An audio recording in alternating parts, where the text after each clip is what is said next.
Hello, this is Eamonn O'Brien. You're so welcome to the Reluctant Speakers Club Expert Series, where we help you to speak more memorably, online and offline. And today we have an awesome topic. We're going to get into what it takes to work on to change attitudes and perceptions. And we have a terrific person in our experts chair, all the way from Manchester via Birmingham. We have Steve Houghton-Burnett. Delighted to have you here. Thank you. Thank you for having me. Good. Now, Steve, of course, you are known as the formula guy, and you're a man who knows a great deal about change management, and you're also the president of Professional Speaking Association in marketing. And it's about the change side of things that I want to talk about today. So you're constantly dealing with situations where people maybe they have gotten into a rut, their business isn't going where it needs to, and now they have to start over, or they have to move the field maybe, or sometimes just alter direction. So tell me a little bit about where you start that journey. How do you take that and bring it forward? I think when you're engaging with any client, you have a very basic decision to make. You need to decide whether or not you're going to be a vitamin or you're going to be a painkiller. If you're a vitamin, vitamins people take because they want to be healthy, they want to do the right things. So if a client comes to you and says, we want to do the right things, then they're looking for a vitamin solution. Yeah. I'm not a vitamin, I'm a painkiller. So what actually happens with me is I find people who have a pain. Yeah.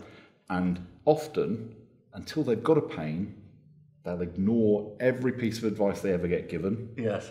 Until the pain is that big, they have to take action. Oh, right, yeah. So part of what I do as a speaker is I find people in the audience who've got such a big toothache, they have to visit the dentist. Yeah, we used to call that having your hair on fire, And the other term that we use often is that you've got to have a burning platform. Yeah. For someone to want to jump into the sea, the ship's really got to be on fire.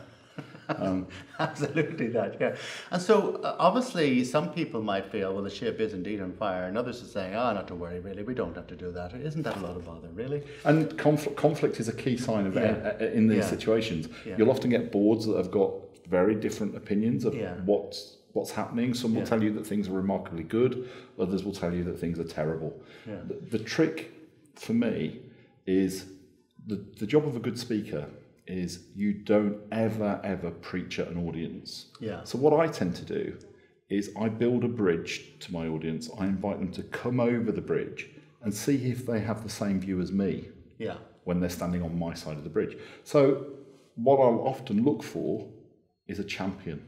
Yeah. Once you've got a champion in the organisation, they will promote you relentlessly. They'll say, we need this guy to work with us.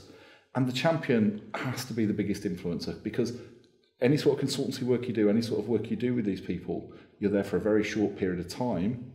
The champion has to be there constantly wanting to reinforce the messages that you're delivering. And that's really important, actually, because of course people need to make that transition, and maybe that's a good point at which to bring in a term that you associate with what you do, which is positive disruption. I love that. Yeah. But explain what that is. And so as a speaker or as a communicator, as somebody who's wanting to bring people to maybe seeing a different vision, what's all that about? So if you think about, I'll give you an example, the Kodak example. Kodak invented digital photography. Yeah, exactly. Yet it managed to be a negative disruptor for them. It destroyed their business. Yeah. In fact, Kodak went bankrupt, and 3 months later, Instagram sold to Facebook for several $1 billion. Yeah. If you think about it, they were both in the photography game. Yeah.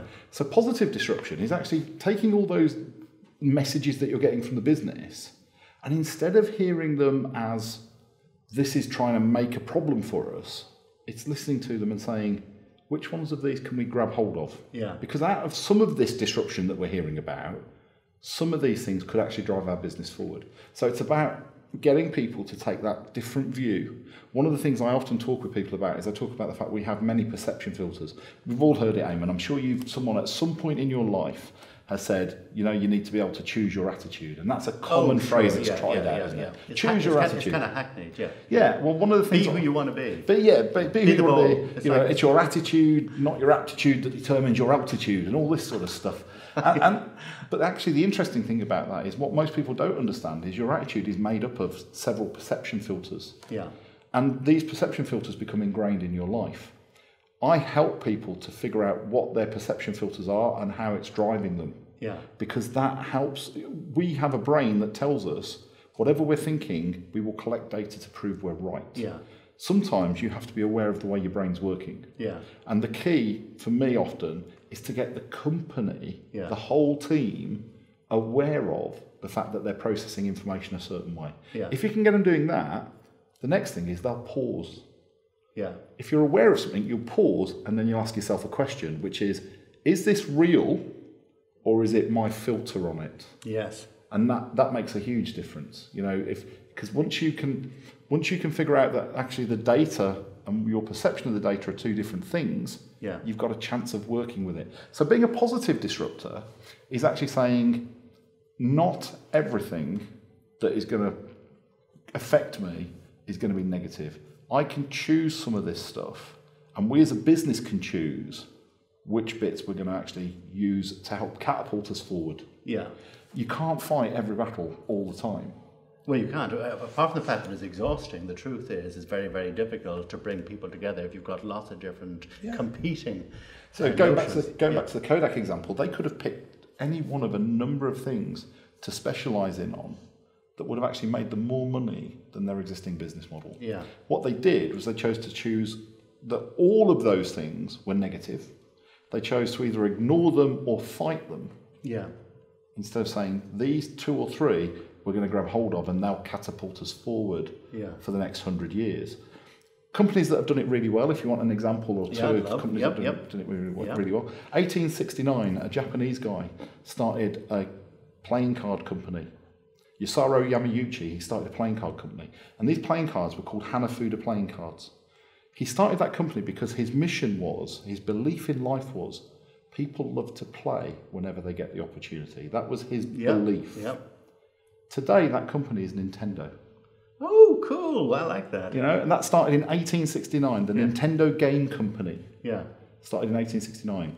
They could have seen technology. They were traditionally a card game and then a board game company. They could have seen this new technology as being the death of their environment. Instead, they decided to grab the disruption that they saw and really get engaged with it. See it as an opportunity. And see it as an opportunity. Yeah. And actually, so oftentimes, once you found a champion, you can imagine that, people can see the opportunity, I can see how it could be. And the snag may be that maybe they have a few people who are digging their heels in, acting as an anchor, saying, well, maybe not. So how can you as a facilitator help people, if you like, to move? So these are some of the real black belt ninja moves that you're asking about now. I'm down and dirty now. Well, I use something called appreciative inquiry. Yeah. And appreciative inquiry is a way of looking at challenges that say we're not going to try and improve the stuff we're bad at.